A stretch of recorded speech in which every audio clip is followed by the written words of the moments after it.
Welcome to today's Talk Business and Politics Daily. I'm Roby Brock. We're joined by Congressman French Hill, a Republican representing the 2nd District of Arkansas. Congressman Hill, good to have you with us. Thanks, Roby.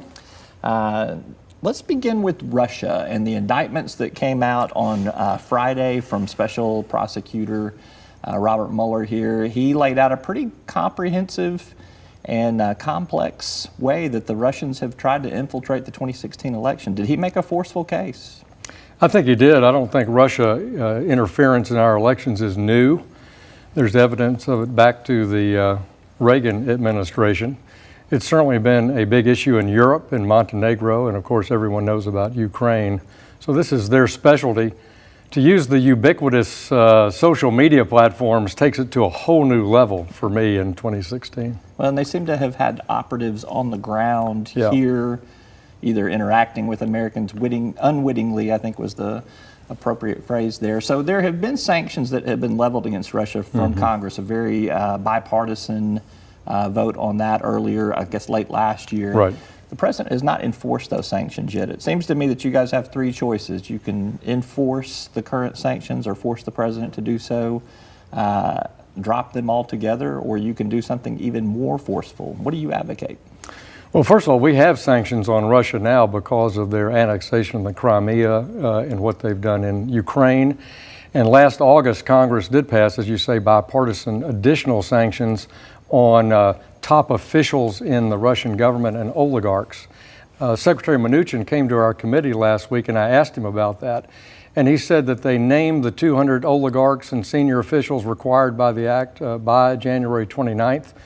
And that he expected rolling sanctions to be brought out in the next few weeks on that.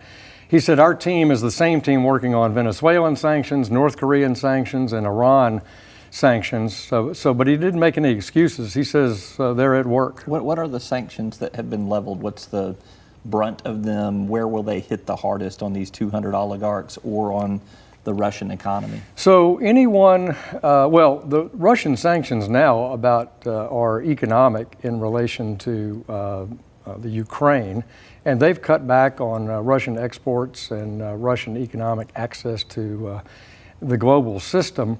These new sanctions that we propose would be identifying people's work on transferring arms into Syria, transferring arms into the Ukraine, cyber activities, and they will be economic sanctions against those individuals. Will that be tough enough, especially in light of what you've seen in this latest indictment? Do you think there needs to be more?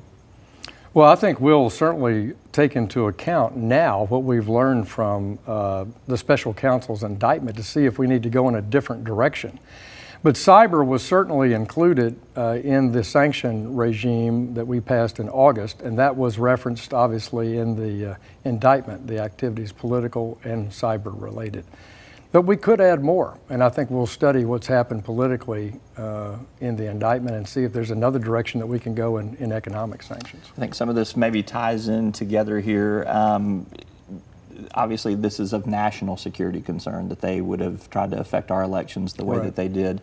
There has been reporting over the last week to 10 days that shows that there are quite a number of White House officials who do not have appropriate national security clearances to be dealing with some of the sensitive information there.